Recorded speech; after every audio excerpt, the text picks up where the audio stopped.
ಮಲಗೆ ಬೈಕ ಆಪ್ತ ಏನ್ ಹೇಳ್ತೀರಾ ಇವತ್ತು ಭಾರತೀಯ ಜನತಾ ಪಾರ್ಟಿಯ ಹಿರಿಯ ಮುಖಂಡರು ಮತ್ತು ಬಾಲ್ಯದಿಂದ ಕೂಡ ರಾಷ್ಟ್ರೀಯ ಸ್ವಯಂ ಸೇವಕ ಸಂಘದ ಸದಸ್ಯರಾಗಿ ನನ್ನ ಜೊತೆಯಲ್ಲಿ ನಾವು ಯಾವಾಗ RSS ಮತ್ತು BJPಯನ್ನು ಸಂಘಟನೆ ಮಾಡಿದ್ವೋ ಆವತ್ತಿಂದ ಕೂಡ ಯಲಾಂಗದಲ್ಲಿ ಭಾರತೀಯ ಜನತಾ ಪಾರ್ಟಿಯನ್ನ ಬೇರು ಮಟ್ಟದಲ್ಲಿ ಕಟ್ಟೋದಕ್ಕೆ ನನ್ನ ಜೊತೆಯಲ್ಲಿ ಸಹಕಾರವನ್ನು ಕೊಟ್ಟಂತ ಎಲ್ಲ ರೀತಿಯಾದಂಥ ಸಹಕಾರವನ್ನು, ಹೋರಾಟ ಇರ್ಬೋದು, ಸಮಯ ಇರ್ಬೋದು, ಯಾವುದಕ್ಕೂ ಅಂಜದೆ ನನ್ನ ಜೊತೆಯಲ್ಲಿದ್ದಂಥವರು BJPಯ ಬಲಭೀಮ ಅಂತೇಳಿ ಮತ್ತು ನಾಟಕದಲ್ಲೂ ಕೂಡ ಭೀಮನ್ ಪಾತ್ರವನ್ನೇ ಮಾಡ್ತಾ ಇದ್ದಂಥ ದಿಬ್ಬೂರು ಜಯಣ್ಣ ಮತ್ತು ಅವರ ಸಹೋದರ ಆದಂಥ ವಿಜಯಣ್ಣ ಇಬ್ಬರು ಕೂಡ ಅವರ ಇಡೀ ಕುಟುಂಬನೇ ಭಾರತೀಯ ಜನತಾ ಪಾರ್ಟಿಯನ್ನು ಕಟ್ಟೋದಕ್ಕೆ ಮತ್ತು ಅನೇಕ ಧಾರ್ಮಿಕ ಹೋರಾಟಗಳು, ವಿಶೇಷವಾಗಿ ರಾಮ ಜನ್ಮಭೂಮಿ ಹೋರಾಟದಲ್ಲಿ ನಮ್ಮ ಮೇಲೆ ಸುಳ್ಳು ಕೇಸುಗಳನ್ನು ಹಾಕಿ ಜೈಲಿಗೆ ಹಾಕಿದಾಗ ಕೂಡ ನನ್ನ ಜೊತೆಯಲ್ಲಿದ್ದಂಥವ್ರು ಜಯಣ್ಣವರು. ಆವತ್ತಿಂದ ಇವತ್ತವರೆಗೂ ಕಷ್ಟ ಇರಲಿ ಸುಖ ಇರಲಿ ಕಾರ್ಯಕರ್ತರ ಜೊತೆಯಲ್ಲಿ ಅತ್ಯಂತ ಕುಟುಂಬದ ಸದಸ್ಯನ ರೀತಿಯಲ್ಲಿ ಬೆರ್ಕೊಂಡು ಇವತ್ತು ನನಗಿಂತೂ ಸ್ವಲ್ಪ ಜನಪ್ರಿಯ ಜಯಣ್ಣವರು. ನನ್ನನ್ನಾದರೂ ಕೆಲವರು ಹಣ ನಡಿ ನೀನು ಅಂತ ಕಳಿಸ್ಬಿಡ್ತಾರೆ ಕಾರ್ಯಕ್ರಮಗಳಲ್ಲಿ, ಆದರೆ ಜಯಣ್ಣನ ಜೊತೆಯಲ್ಲಿ ಇರಲೇಬೇಕಾಗ್ತದೆ. ಈ ಥರ ಎಲ್ಲರನ್ನೂ ಕೂಡ ಜೊತೆಗೂಡಿಸ್ಕೊಂಡು ನನ್ನ ಅರ್ಧ ಶ್ರಮವನ್ನು ಒತ್ಕೊಂಡು ಕೆಲಸ ಮಾಡ್ತಕ್ಕಂಥವ್ರು ಜಯಣ್ಣವರು. ಇವತ್ತು ಯಾವುದೇ ಸಭೆ ಸಮಾರಂಭ ಇತ್ತು ಅಂದರೆ ಜಯಣ್ಣಗೆ ಹೇಳ್ಬಿಡ್ತೀನಿ, ಜಯಣ್ಣ ಎಲ್ಲರಿಗೂ ಫೋನ್ ಮಾಡಿ ಬರೋಕ್ಕೆ ಕೇಳು ಅಂತೇಳಿ. ನಮ್ಮ ಮುಖಂಡರು ಕೂಡ ಅದೇ ಹೇಳೋದು, ಜಯಣ್ಣವ್ರು ಎಲ್ಲರಿಗೂ ಫೋನ್ ಮಾಡ್ತಾರಣ್ಣ, ಕರೀತಾರೆ ಅಂತೇಳಿ.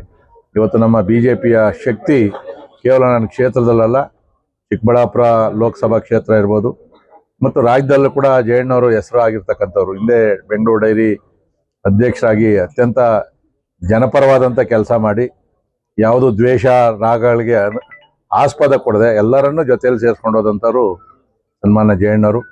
ಮತ್ತು ದೊಡ್ಡಬಳ್ಳಾಪುರ ಅಥಾರಿಟಿ ಚೇರ್ಮನ್ ಆದಾಗೂ ಕೂಡ ಒಂದಷ್ಟು ಒಳ್ಳೆ ಕೆಲಸಗಳನ್ನು ಮಾಡಿ ಇವತ್ತು ಜನಪ್ರಿಯರಾಗಿದ್ದಾರೆ. ಭಗವಂತ ಅವರಿಗೆ ಮುಂದಿನ ದಿನಗಳಲ್ಲಿ ಇನ್ನೂ ಹೆಚ್ಚಿನ ಆಯುರ ಆರೋಗ್ಯ ಐಶ್ವರ್ಯವನ್ನು ಅಧಿಕಾರವನ್ನು ಎಲ್ಲವನ್ನು ಕೊಡಲಿ. ಸೊ ಜಯಣ್ಣನಿಲ್ಲದೆ ಭಾರತೀಯ ಜನತಾ ಪಾರ್ಟಿಯನ್ನು ಯಲಾಂಕದಲ್ಲಿ ನಾವು ಕಲ್ಪನೆ ಮಾಡ್ಕೊಳಕ್ಕೂ ಕೂಡ ಆಗೋದಿಲ್ಲ. ಸೊ ಜಯ ವಿಜಯ ಇಬ್ಬರು ಕೂಡ ನಮ್ಮ ಎರಡು ಕಣ್ಣುಗಳಿದ್ದಾಗೆ. ಮತ್ತು ಅವ್ರ ಇಡೀ ಕುಟುಂಬನೇ ಅಷ್ಟೇ. ಅವರು ಯಾವಾಗ ಬಾಲ್ಯ ಸ್ವಯಂ ಸೇವಕರು, ನಾನು ಹೇಳ್ತಾ ಇರ್ತಕ್ಕಂಥದ್ದು 45 ವರ್ಷದಿಂದ ಕತೆ ಹೇಳ್ತಕ್ಕಂಥದ್ದು. ಆವಾಗ ಇಡೀ ಕ್ಷೇತ್ರವನ್ನು ಓಡಾಡಿ ಸಂಘಟನೆ ಮಾಡಿ ಪಕ್ಷದ ವಿರುದ್ಧವಾದಂಥ ಒಂದೇ ಒಂದು ಹೇಳಿಕೆಗಳನ್ನಾಗಲಿ ಪಕ್ಷದ್ರೋಹ ಕೆಲಸವನ್ನಾಗಲಿ ಇವತ್ತು ಕೂಡ ಕನಸು ಮನಸ್ಸಲ್ಲೂ ಮಾಡಿಲ್ಲ. ನಾಯಕರುಗಳ ಬಗ್ಗೆ ನಾವು ಮಾತಾಡಿದ್ದೀವಿ, ಅವರು ಮಾತಾಡಿರ್ತಾರೆ. ನಮ್ಮ ಮೇಲೆ ಅಭಿಮಾನದಿಂದ, ಪಕ್ಷದ ಮೇಲೆ ಅಭಿಮಾನದಿಂದ ಮಾಡಿರ್ತಕ್ಕಂಥವ್ರು. ಜಯಣ್ಣ ಇನ್ನೂ ಎತ್ತರ ಸ್ಥಾನಕ್ಕೆ ಬೆಳೀಲಿ ಅಂತೇಳಿ ನಾವು ಇವತ್ತೇನು ಸಾವಿರಾರು ಜನ ಬೆಳಗ್ಗೆಯಿಂದ ಕಾರ್ಯಕರ್ತರು ಬರ್ತಾವ್ರೆ. ಬಹುಶಃ ನನ್ನ ಹುಟ್ಟುಹಬ್ಬಕ್ಕೆ ಬಿಟ್ಟರೆ ಜಾಸ್ತಿ ಹೈಯೆಸ್ಟ್ ಬರುವಂಥದ್ದು ಜಯಣ್ಣವ್ರ ಹುಟ್ಟುಹಬ್ಬಕ್ಕೆ ಅಂತೇಳಿ ನಾನು ಕೂಡ ಭಾವಿಸಿದ್ದೇನೆ. ಮತ್ತು ಒಂಥರ ಅಜಾತ ಶತ್ರು, ನನಗಾದರೂ ಸ್ವಲ್ಪ ಶತ್ರುಗಳವ್ರೆ, ಜಯಣ್ಣನ ಸ್ವಲ್ಪ ಶತ್ರುಗಳು ಕಡಿಮೆನೆ, ಎಲ್ಲನೂ ಅಡ್ಜಸ್ಟ್ ಮಾಡ್ಕೊಂಬಿಡ್ತಾನೆ. ನಮ್ಮ ಸ್ವಲ್ಪ ಅಡ್ಜಸ್ಟ್ಮೆಂಟ್ ಗುಣ ಇಲ್ಲ ನನ್ನ ಹತ್ರ. ಸ್ವಲ್ಪ ಶತ್ರು ಅಂದರೂ ಶತ್ರುನೇ. ಅವನು ಶತ್ರುತ್ವ ಮಾಡಿದಾಗ ನಾವು ಭಾಳ ಮಿತ್ರತ್ವ ಹೋಗೋದು ಕಷ್ಟ ಆಗ್ತದೆ. ಯಾಕಂದರೆ ಅವರು ಬರೋಲ್ಲ. ಒಂದ್ಸರಿ ಶತ್ರುತ್ವ ಅಂದರೆ ನಾವೇನು ವೈಯಕ್ತಿಕವಾಗಿ ಅಂತಲ್ಲ, ಪೊಲಿಟಿಕಲಿ ಇರ್ಬೋದು, ಬೇರೆ ಬೇರೆ ರೀತಿ ಅಂತ.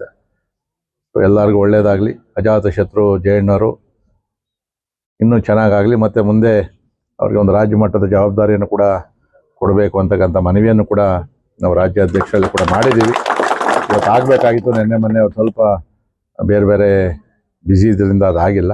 ಸೊ ಮುಂದಿನ ವಾರದಲ್ಲಿ ಒಂದು ಹೆಚ್ಚಿನ ಜವಾಬ್ದಾರಿಯನ್ನು ಕೂಡ ಜಯಣ್ಣವ್ರಿಗೆ ಕೊಡ್ತೀವಿ. ಈಗಾಗಲೇ ವಿಜಯ ಅವರು ಕೂಡ ರಾಷ್ಟ್ರೀಯ ಮಟ್ಟದ ರೈತರ ಪರವಾಗಿ ಹೋರಾಟ ಮಾಡ್ತಕ್ಕಂಥ ದೊಡ್ಡ ಜವಾಬ್ದಾರಿಯನ್ನು ಕೂಡ ತಗೊಂಡವ್ರೆ. ಅವ್ರಿಗೂ ಕೂಡ ಭಗವಂತ ಒಳ್ಳೇದು ಮಾಡಲಿ, ಶುಭವಾಗಲಿ. ಜಯಣ್ಣವ್ರದ್ದು ನಿಮ್ಮ ಹತ್ರ ಡಿಮ್ಯಾಂಡ್? ಜಯಣ್ಣವರು ಡಿಮ್ಯಾಂಡ್ ಅದೇ ಆಸ್ತಿ ಎಲ್ಲ ಬರ್ಕೊಡು ಅಂತ ಹೇಳೋರೆ.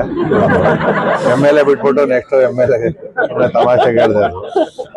ಏನೋ ಡಿಮ್ಯಾಂಡ್ ಅಂತ ಏನಿಲ್ಲ, ಪಕ್ಷವನ್ನು ಎಲ್ಲಾನು ಜೊತೆಯಲ್ಲಿ ಹಾಕೊಂಡು ಹೋಗೋಣ ಸರ್, ಒಂದೊಂದ್ಸರಿ ರೇಗ್ ಬಿಡ್ತೀರಾ ನೀವು, ಯಾರನ್ನ ಬಿಡೋದು ಬೇಡ ಸರ್, ಪಕ್ಷವನ್ನು ಕಟ್ಕೊಂಡು ಹೋಗೋಣ ಅಂತ ಹೇಳ್ತಾರೆ. ಕೆಲವು ನೇರವಾಗಿ ನನಗೇನಾದರೂ ಮುಖಾಮುಖಿ ಹೇಳೋರು ಅಂದರೆ ಜಯಣ್ಣವ್ರೊಬ್ಬರೇ ಹಿಂಗೆ ಆಗಬೇಕು ಅಂತೇಳಿ.